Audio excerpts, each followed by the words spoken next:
I stand across the vast expanse of the gallery, the polished floor reflecting the overhead lights like a distorted mirror. The air is alive with the low murmur of voices, a constant, cultured hum that feels alien and familiar all at once. Glasses clink somewhere to my left. I hold my own, a flute of something cold and sparkling. My gaze is fixed. Elise, my former best friend. She moves through the crowd with a practiced ease, a social animal. I remember teaching her how to navigate rooms like this years ago. She's wearing black tonight, something expensive, something that clings. And beside her, Troy, her husband. They're heading for him. Mr. Sterling, the renowned art dealer. My gut tightens. This exact moment. It's burned into my memory. It happened before. In the life I had before this one was given back to me. This was the meeting. The one Elise orchestrated.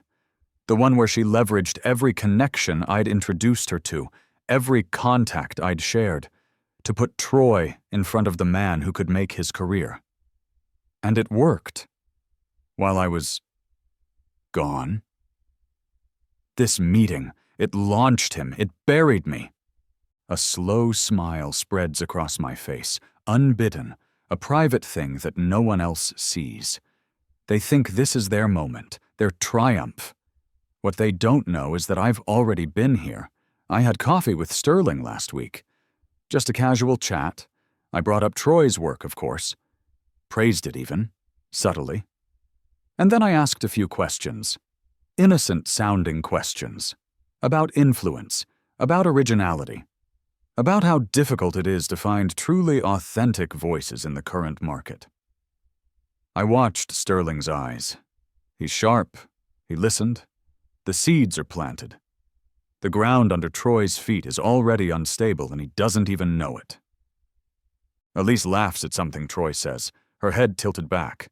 That bright, fake laugh I know so well. Then she looks up.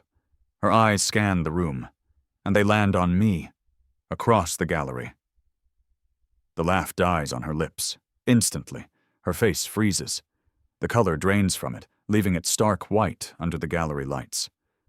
The champagne glass in her hand trembles, a tiny, almost imperceptible tremor. But I see it. I see everything. Troy stops talking. He follows her gaze. His eyes find mine. His face goes slack, then hardens, fear and shock warring in his expression. They never expected to see me here.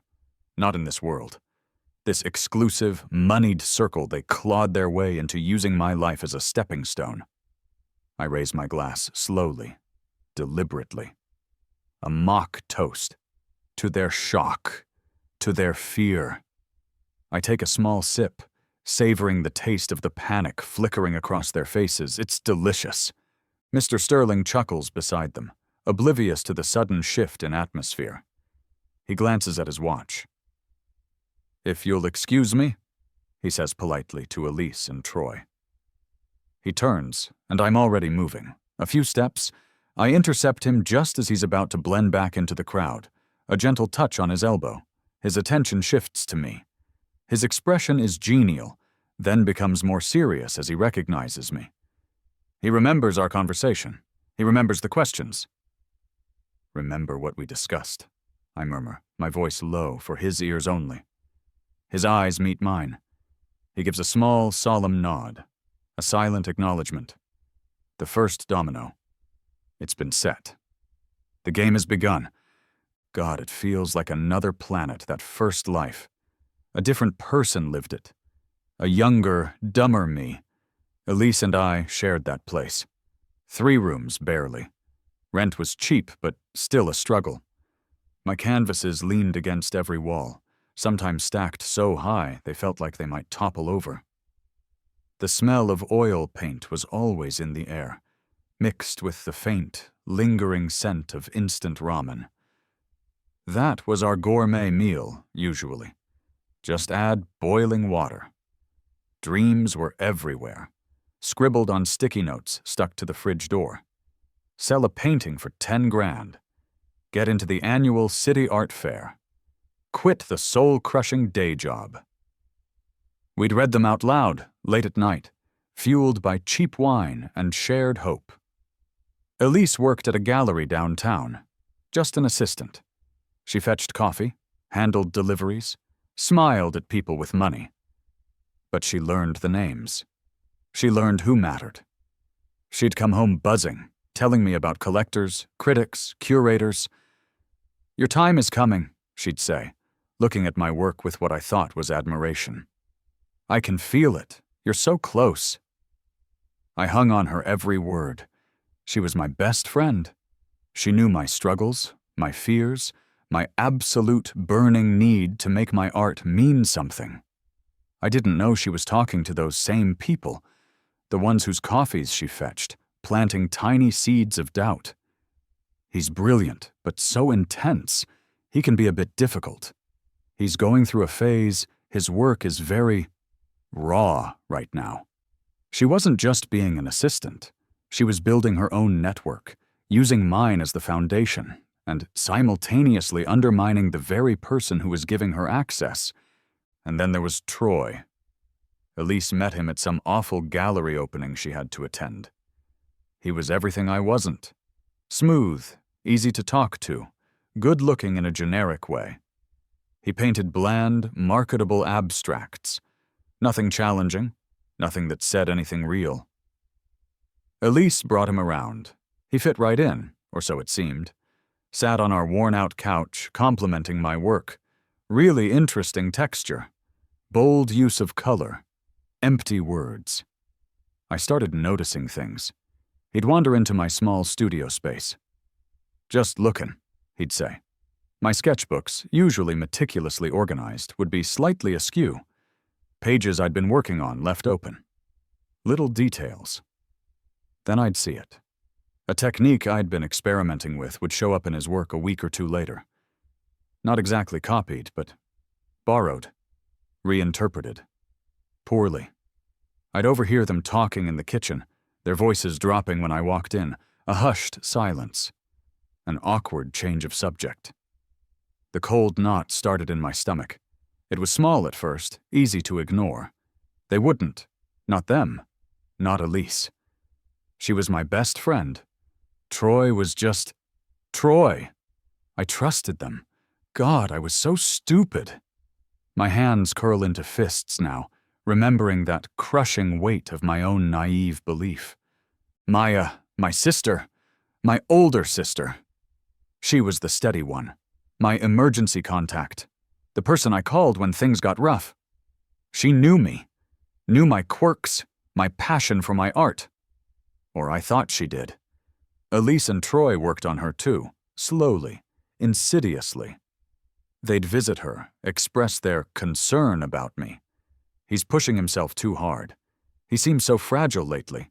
His art is getting really dark, isn't it? Worrying."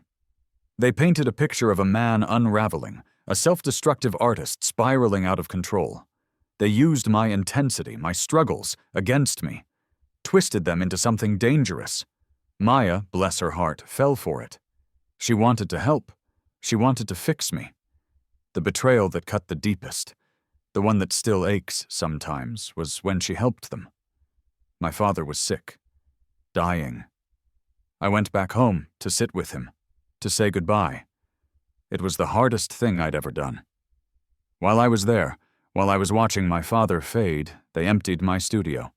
Maya helped them pack my canvases, my sketchbooks, my supplies, moved them out, claiming it was for his own good, to give me space, to help me get stable. She stood there, in the doorway of the empty studio, looking at me with that pitying, concerned expression, while Troy and Elise were already planning their next move. Marcus Chen. He was my mentor. He ran a small but respected gallery. He saw my early work and was genuinely excited. He talked about my voice, my potential. He promised me a solo show. My chance. The chance I'd been working towards my entire life. I remember the call like it was yesterday. I was in the gallery kitchen helping him hang some pieces. The fluorescent lights hummed overhead, casting harsh, sterile shadows. He called me in, his face troubled. The show was off. For me, anyway. Troy was getting the slot. Marcus wouldn't meet my eyes. He fidgeted with a rag he was holding. "He's more marketable," he said, his voice low. "He has the right connections." My blood ran cold. Connections? I introduced Marcus to Troy. I introduced him to Elise, my contacts, my network, stolen, used against me. He chose profit. He chose the easy, marketable option. He chose Troy over me. The sting of that rejection, layered with the betrayal, was a physical pain. It stole my breath. The end. The real end of that life. I woke up. The sterile smell of antiseptic. The beeping monitors. The dull ache in my wrists. The blur of the hospital room. I'd tried to end it. The weight of everything, the betrayal, the theft, the crushing sense of worthlessness, it was too much. And then I saw it. The television mounted on the wall. The news was on. An art segment. Elise and Troy smiling, standing in a gallery. Their first major show, featuring their collaborative works, my pieces. My soul laid bare on canvas, claimed by them, twisted into something else, something safe, something marketable. I watched Troy, dressed in clothes that looked like the kind I used to wear, talking about their shared journey, their creative synergy. The doctor came in, saw me watching the TV. He gave me a small, sad, pitying look, as if to say, "Even this? Even your art?" Troy was wearing my signature style like a stolen coat, a mockery of everything I was. That was the final cut.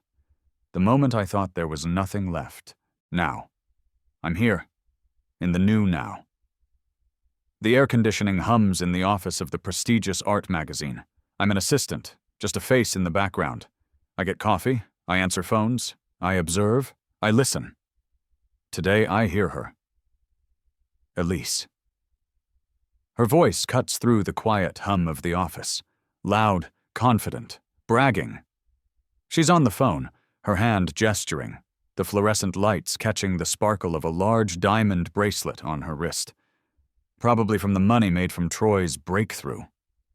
She's talking about Troy's upcoming feature article in the magazine. My magazine, in a way they don't understand. She name drops. People I introduced her to years ago. The same names that were once my connections.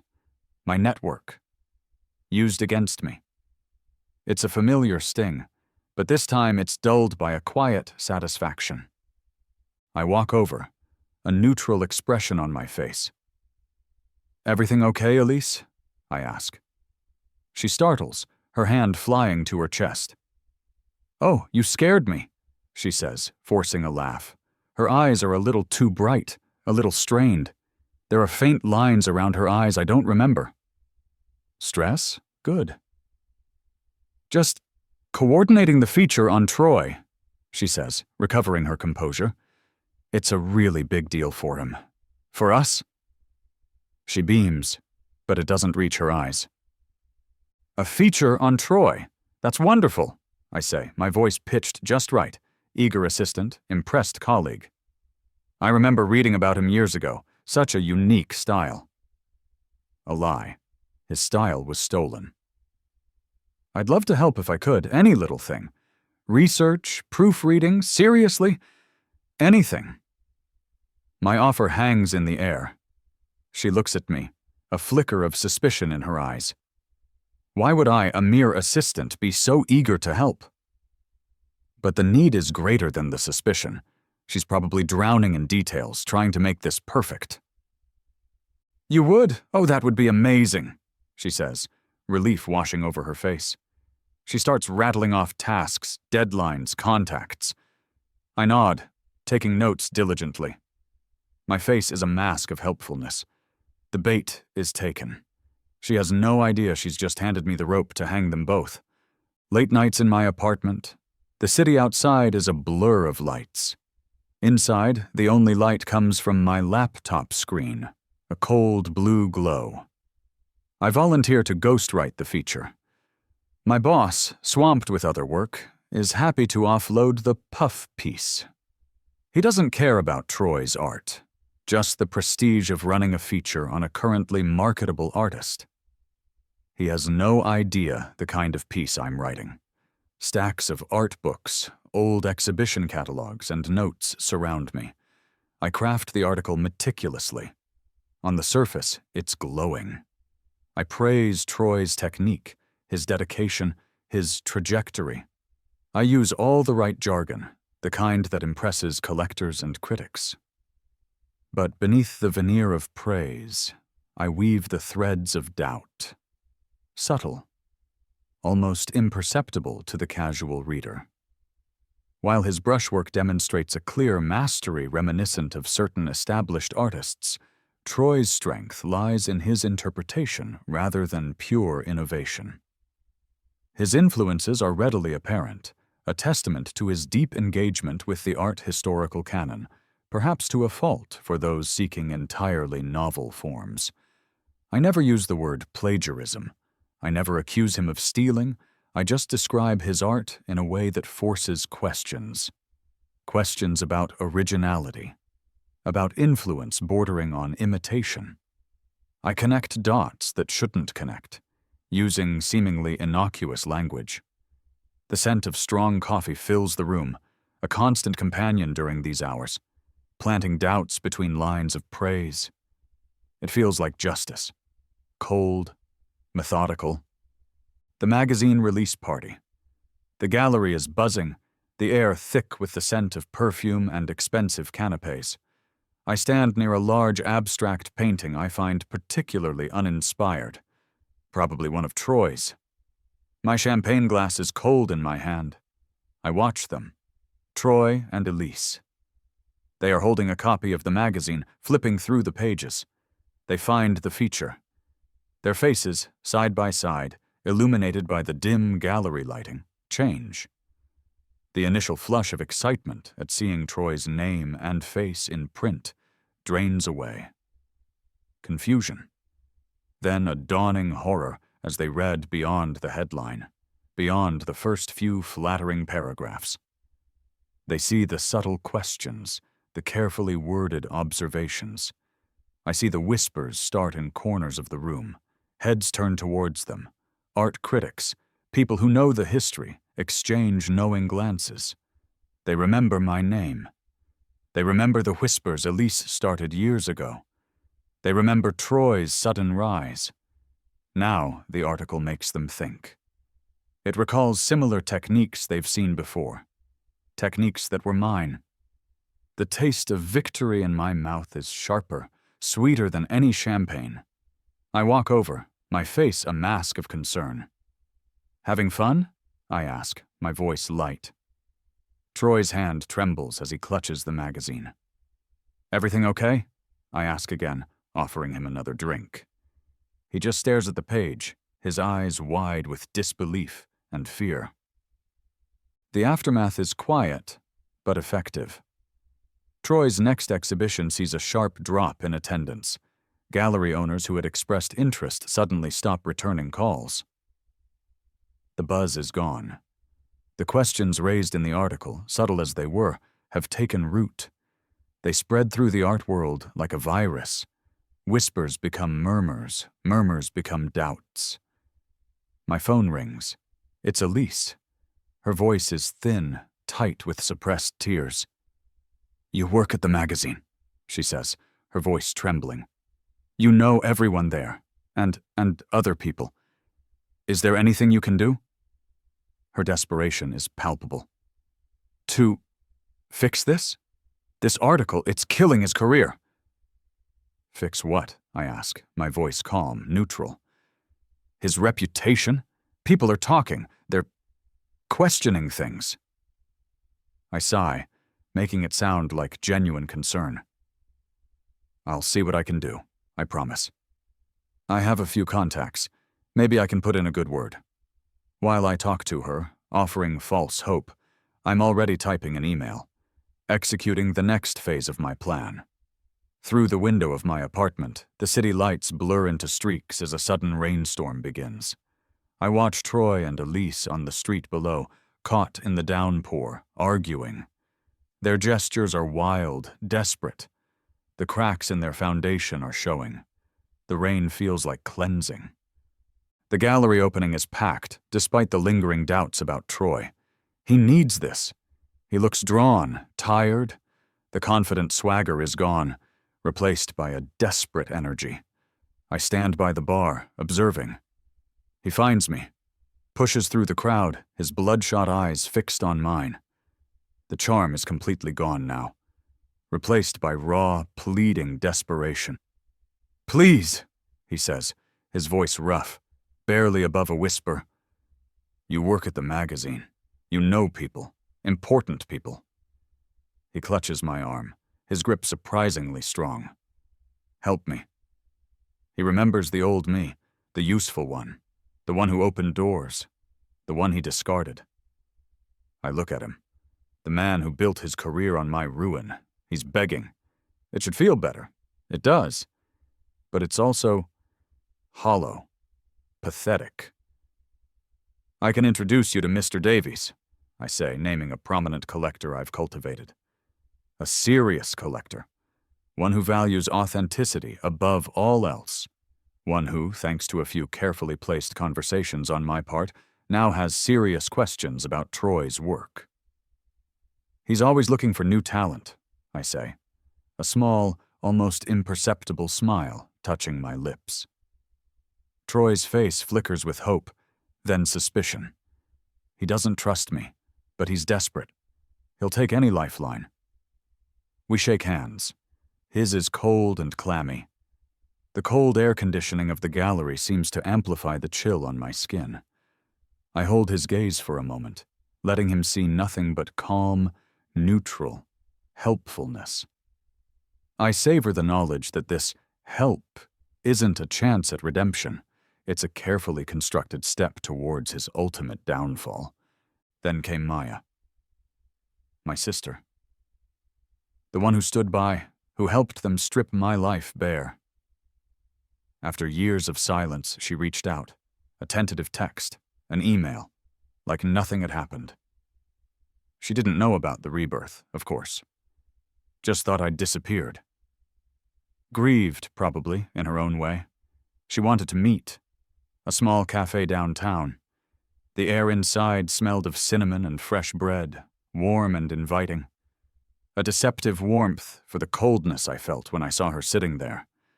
She looked settled, older. There were lines of worry around her eyes. We talked about the usual things, catching up, family. She carefully avoided the difficult years, the silence. And then she brought it up. Her passion project, an art therapy program. It sounded good, noble even, helping people through art. And the main facilitator? Elise. Of course, Elise was always there, wasn't she? Attached to their aspirations like a barnacle. Maya talked about Elise's journey, her growth, how she'd found her purpose. I nodded, listening, maintaining a facade of interest and polite concern. It felt like a twisted joke. Elise, facilitating healing after what she'd done? I pretended to be genuinely moved by their apparent redemption story. Inside, I felt nothing but a hard, cold emptiness. I agreed to look over her proposal. She emailed it later that day. I opened the file, my fingers hovering over the mouse. Taking a deep breath, I started reading. Skimming at first, then slowing down. And there it was. Pages dedicated to the inspiration behind the program. Photos of paintings. His paintings. My father's final artworks. The pieces he'd created in the grips of dementia. Raw, confused, beautiful, heartbreaking, they documented his decline, his struggle to hold on to reality. Elise and Maya had used them, featured them as the core inspiration, claiming them as powerful examples of art's therapeutic potential. Without asking, without telling me, without any permission. My father's most vulnerable moments, exploited. Rage burned in my chest, a hot, tight coil.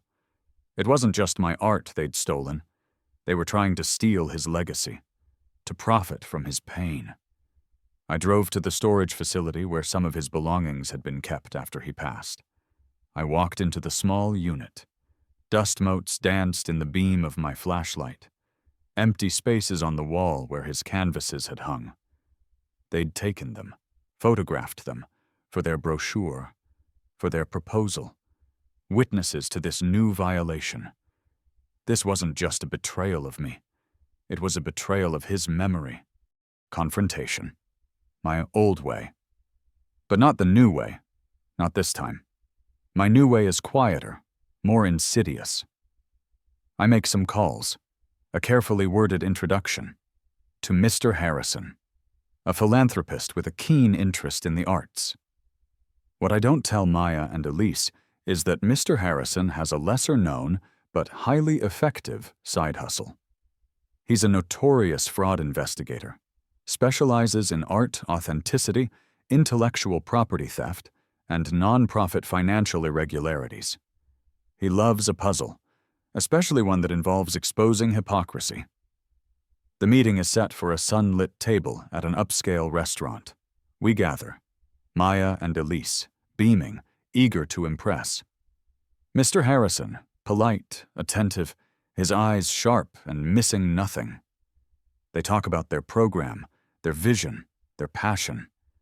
They show him the photos of my father's artwork, explaining how it inspired them. I watch Harrison's face. I see his eyes narrow slightly at certain phrases, certain claims. The ticking of the vintage wall clock on the restaurant wall seems unnaturally loud, counting down the moments. They are so busy trying to charm him, they don't see him taking notes. Mental notes, connecting the dots I've already laid out for him. I actively help them secure a prestigious venue for their program launch. I pull strings, make calls.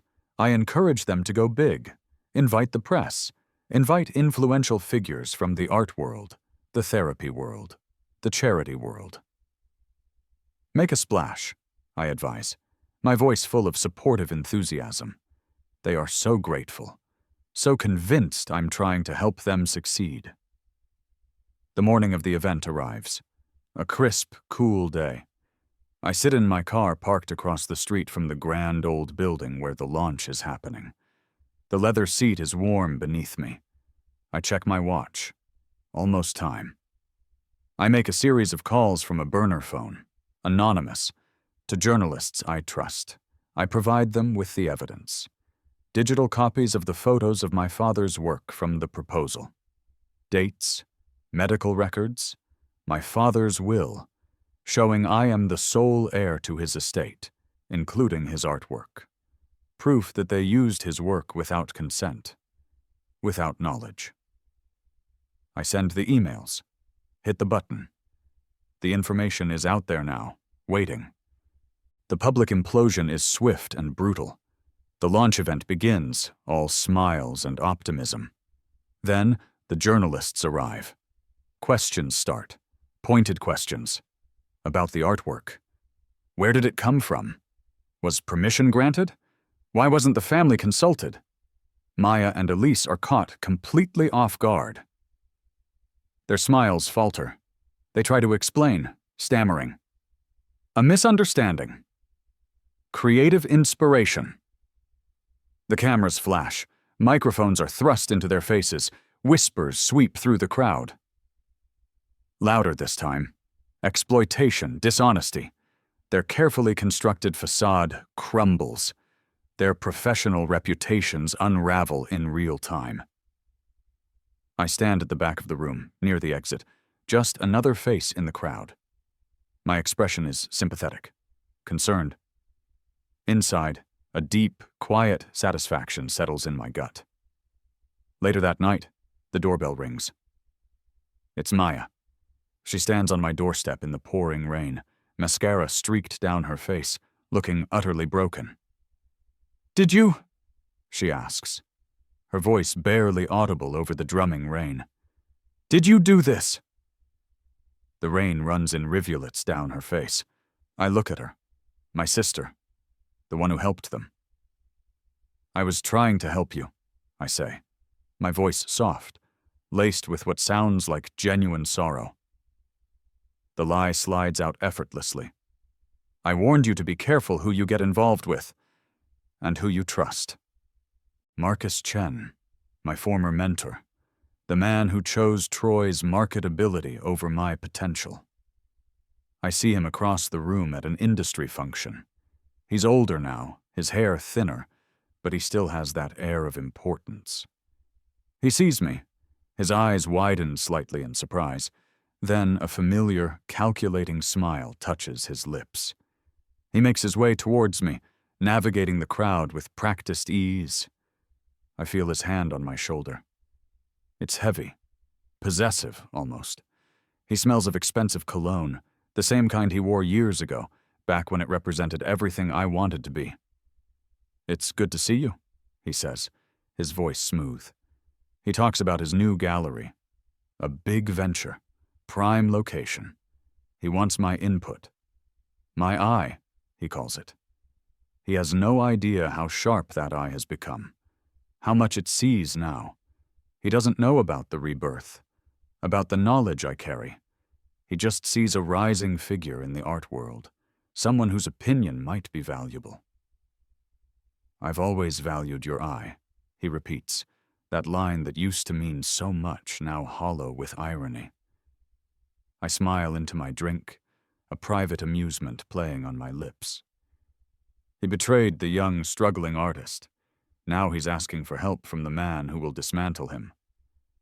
We have dinner a few nights later at his penthouse. The city lights spread out below us like a vast, glittering electric sea. He talks about his plans for the new gallery, the artists he's targeting, his vision for its place in the market. He's expansive, confident. And then he brings up Troy. He plans to feature him as the centerpiece of his opening show, a comeback artist. He brushes off the recent controversies, calls them minor setbacks, unfortunate misunderstandings. He talks about Troy's resilience, his potential. It's the same language he used years ago, justifying giving my show slot to Troy. The same calculated dismissal of integrity for profit.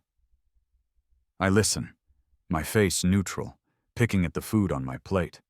I notice the heavy silver knife beside my hand, the city lights reflecting off the polished blade. It's happening again. The same betrayal. But this time, I'm not the victim. I'm the architect. I'm prepared. I agree to help curate the opening show. Marcus is thrilled. He talks about a major splash, about re-establishing the gallery's reputation. I suggest featuring an anonymous artist, someone new, someone whose work has been generating quiet buzz underground. Work that is, in fact, mine. Created under a pseudonym I've carefully cultivated. Work that isn't just a continuation of my own style, but incorporates elements from my father's final, raw, dementia-fueled series. It's a tribute, a confrontation, a reclamation. I spend long nights in my studio. The air is cool, the floor hard beneath my bare feet. The familiar scent of linseed oil fills the space. It brings back memories, sharp and clear. The struggle, the betrayal, the loss. I pour it all into the canvases. This isn't just paint and canvas. It's defiance. It's memory. It's a weapon, honed and ready. Opening night arrives. The gallery is a sea of people, a kaleidoscope of expensive clothes and carefully curated conversation. The air buzzes with anticipation. Marcus is everywhere, shaking hands, smiling, the confident host. I stand near my anonymous pieces, watching. Critics gather around them, their voices hushed with genuine excitement. They talk about the power, the raw emotion, the unique voice. They are captivated by the mystery of the anonymous artist. Champagne flows freely. Marcus beams, basking in the praise for his discovery. In the corner of the room, I see Troy. He's part of the show, his recent work hanging prominently, but it's being completely overshadowed. Ignored, almost. He stands alone, staring at my paintings. I see the recognition flicker in his eyes, the style, the echo of my father's work. His face pales. He knows. He must know. The echoes are too strong. As the night reaches its peak, I make a quiet signal. Across the room, someone moves discreetly through the crowd. Documentation. Delivered to key journalists, to prominent critics, to major collectors. Indisputable proof. Emails, financial records, witness statements. Evidence that Marcus knew about Troy's plagiarism years ago. That he actively participated in covering it up. That he prioritized the marketability of stolen art over the integrity of the artist. At the very same moment I step forward. I move to the center of the room. The music, soft jazz, seems to fade. I introduce myself. Not as the anonymous artist, not by my pseudonym, but by my name. The name they thought they'd erased. I explain the work. Not just the technique, but the story behind it. How it honors my father's legacy. How those final pieces, born of his struggle, were nearly exploited. How the style might seem familiar to some. A hush falls over the gallery. Then, a wave of confused murmuring. Marcus approaches me first, his face white with shock. "What have you done?" he hisses, his voice tight with panic. "We can fix this. A partnership. We'll say it was a misunderstanding." Troy is right behind him, his face a mask of fear and desperation. "Please," he pleads. "We can work together. Put this behind us.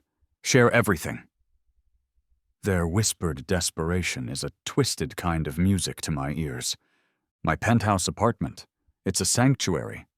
High above the city, a world away from the cramped, paint-splattered studio of my past life. It's a stark contrast to the unassuming assistant they still believe I am. Floor-to-ceiling windows wrap around the main living area, offering a breathtaking panorama of the city I've quietly, meticulously conquered.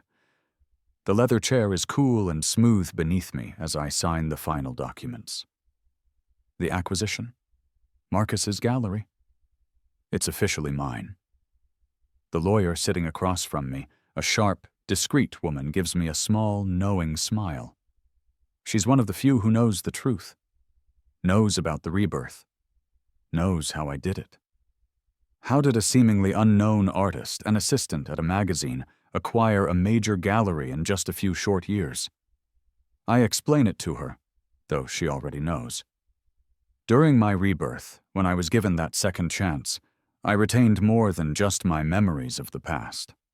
I retained knowledge of the future.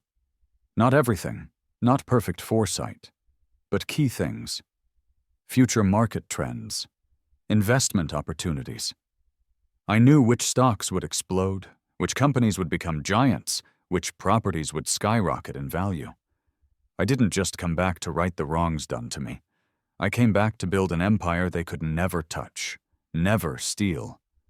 I think about that night. The darkest moment of my first life. Lying in that sterile hospital bed. The antiseptic smell burning my nostrils.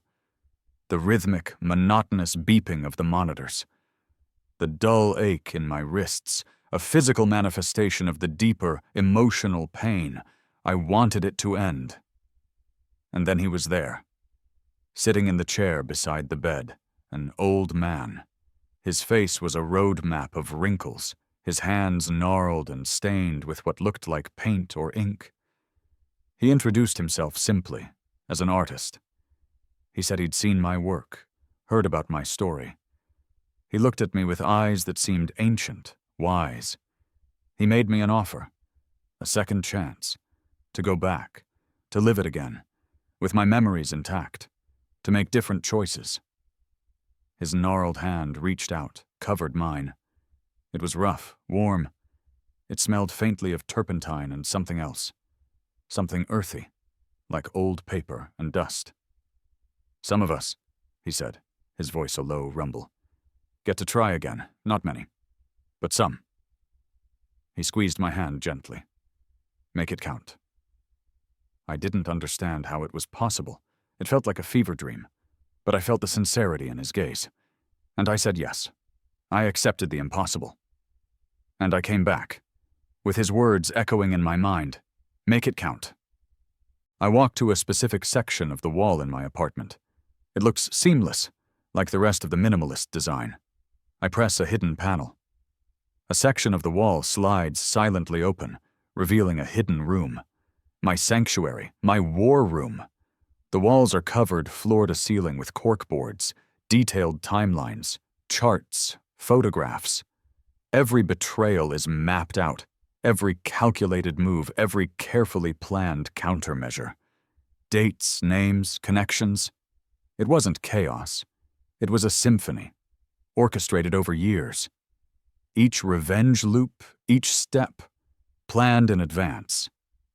I pick up a red marker, the same one I used to mark Marcus's name. I add a check mark next to his name on the timeline. The soft click of the marker is a tiny punctuation mark, signifying the completion of a phase. My phone buzzes on a nearby table. A notification. Elise. Another message. Her 5th, maybe 6th today. The screen shows a snippet of her frantic text. Please, we need to talk. It's urgent. Desperation radiating from the little screen. An exclusive auction house. The air is hushed, reverent, filled with the scent of old money and anticipation. Troy's early works are on the block. The pieces that first brought him recognition, the ones featuring the techniques he borrowed, the style he adopted. The room is filled with serious collectors. Bidding is brisk. I sit quietly in the back, a remote bidding paddle in my hand. I bid on every single one of his early pieces, outbidding everyone, systematically, relentlessly, forcing the price up, then taking them off the market. The hushed murmurs around the room grow louder. Who is this person buying all of Troy's early work? The gentle whoosh of the climate control is the only consistent sound. Across the room, I see Elise. Her face is a mask of growing alarm as she watches me buy piece after piece. She finally can't take it anymore. As I finalize the arrangements for transporting all the acquired artwork, she approaches me, her eyes wide and frantic. "What are you doing?" she whispers, her voice tight with panic. "Why are you buying all of Troy's work?" I turn to face her. The woman who was my best friend. The woman who helped destroy me. I look into her eyes. The ones that used to hold warmth and laughter, now filled only with fear. "I'm acquiring assets, Elise," I say, my voice calm, measured. Troy's early works, the foundation of his career, the pieces that benefited so greatly from his influences. The double meaning hangs in the air. I see the understanding dawn in her eyes, quickly followed by pure terror. "But that's not all," I continue, stepping closer, lowering my voice so only she can hear. "I've also acquired controlling interest in every gallery that exhibits him, the magazine that features him." Her eyes widen in disbelief. "And," I add, letting the words sink in one by one, "I am now the primary lender on your recently mortgaged home." I watch her face crumble. The setting sun streams through the high windows of the auction house, casting long, dramatic shadows across her horrified face. She looks utterly broken. "I'm not the same person who died while you were stealing his life, Elise," I tell her, the intimacy of my tone now a cruel weapon. "That man is gone. I came back with a purpose, and I remembered everything. They are gathered in my gallery, the one that once belonged to Marcus Chen, the one that denied me my first show, the one that now bears my name in bold, simple letters above the door. It's a large, airy space, filled with my own work, And the work of artists I believe in. They stand together in the center of the main room. Troy, Elise, Maya, Marcus. They look diminished, smaller than I remember somehow. The vastness of the space seems to swallow them. They stand before me, offering their apologies. Each one takes a turn, tearful, full of explanations, excuses. Troy talks about the pressure to succeed, the compromises he felt forced to make. Elise talks about being young, ambitious, blinded by love, not understanding the consequences of her actions. Maya talks about being manipulated, genuinely believing she was helping me, her vision clouded by their carefully constructed narrative. Marcus talks about business decisions, the bottom line, the harsh realities of the art market. Their voices overlap sometimes, a jumble of regret and self-justification. I listen. I don't interrupt. I don't show any emotion. The only sound in the room, besides their voices, is the soft, steady ticking of an antique clock on the far wall. A reminder of time. Time lost. Time reclaimed. When they finish, a heavy silence settles over the room. They look at me, their faces pleading, hopeful, waiting for absolution, for a second chance, for a way back into the world they thought was theirs forever. I look at each of them, at Troy, the plagiarist, at Elise, the betrayer, at Maya, the enabler, at Marcus, the compromiser, the people who took my life, who built theirs on my destruction. I could say many things. I could list their offenses, detail the pain they caused, but what's the point? They know, and it wouldn't change anything. No, I say. One word. It hangs in the air, final and absolute. The hope drains from their faces. They look like they've been struck. I turn my head slightly, just enough to catch the eye of my assistant standing near the entrance. A quiet signal. Show them out, I say. My voice is calm, dismissive. The assistant nods, steps forward. If you'll follow me, she says politely to Troy, Elise, Maya, and Marcus. They hesitate for a moment, then slowly, reluctantly, turn and walk towards the door. The door closes behind them with a soft click. It sounds like the definitive period at the end of a very long, very painful sentence. Later, Maya comes back alone. She looks different, weary. She doesn't ask to come in at first, just stands on the doorstep holding a small box.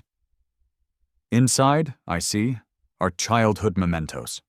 Photos, a faded drawing I made as a kid, things from our past, peace offerings. The scent of her familiar perfume, faint on the evening air, triggers something deep inside me. A flicker of a different time before all the pain. A momentary softening. She doesn't apologize again. Doesn't ask for forgiveness. She just looks at me, her eyes sad. We can't change the past, she says, her voice quiet, resigned. She holds out the box. I look at the contents. I reach in and touch a photograph of our father, young and smiling. I trace his face with my finger.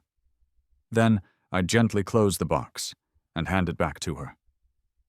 Exactly, I reply. That's why I changed the future instead.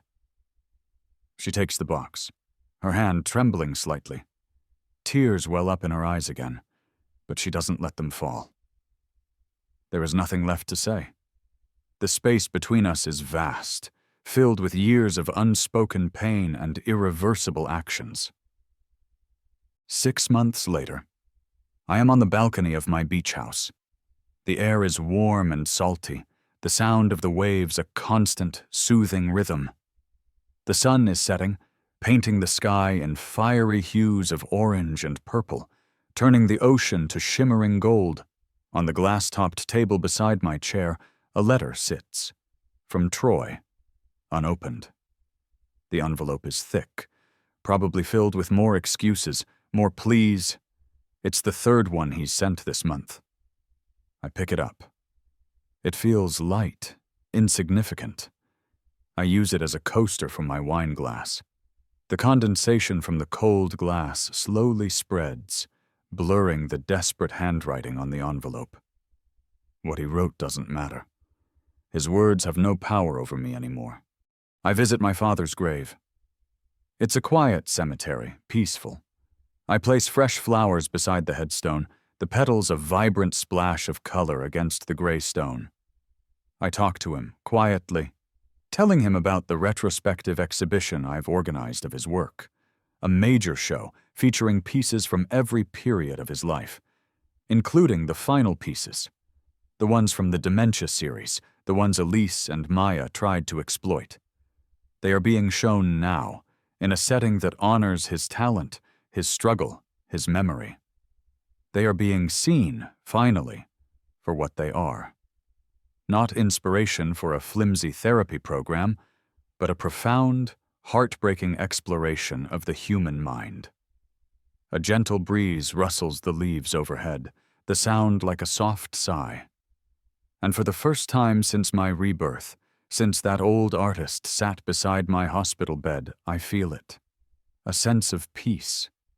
A deep, quiet calm that settles in my soul. It has nothing to do with revenge. It has everything to do with finally, truly honoring my father. 1 year later, I am in Italy, traveling, backpacking through small villages in Tuscany. The air is warm, the sunlight golden. I spend my days sketching, sitting in quiet piazzas, drawing the old buildings, the olive groves, the faces of the people I meet. I am rediscovering the simple joy of creating for its own sake. Not for money, not for fame, not for revenge, just for the pure act of it. In a small, sun-dappled cafe in Florence, I sit with a coffee and begin a new painting. Small, intimate. I lose myself in the colors, the brushstrokes. When I finish, I don't sign my famous name, the one that now hangs over galleries and commands respect. I sign it with a simple initial, an acknowledgement. A local artist, an older man with kind eyes and paint stains on his apron, stops by my table. He looks at my painting. He smiles. "Beautiful work," he says, his voice gentle. He offers a genuine compliment, simple, direct, without agenda, without expectation. I smile back. "Thank you," I say. I invite him to sit. We talk. About light, about composition, about the struggle and the joy of making art, about dreams. As we talk, bathed in the warm Italian sunlight, I feel the last lingering pieces of my old bitterness. The resentment, the pain. It dissolves, like pigment in water. It's not forgiveness. Not really. It's something else entirely. Something lighter. Something free.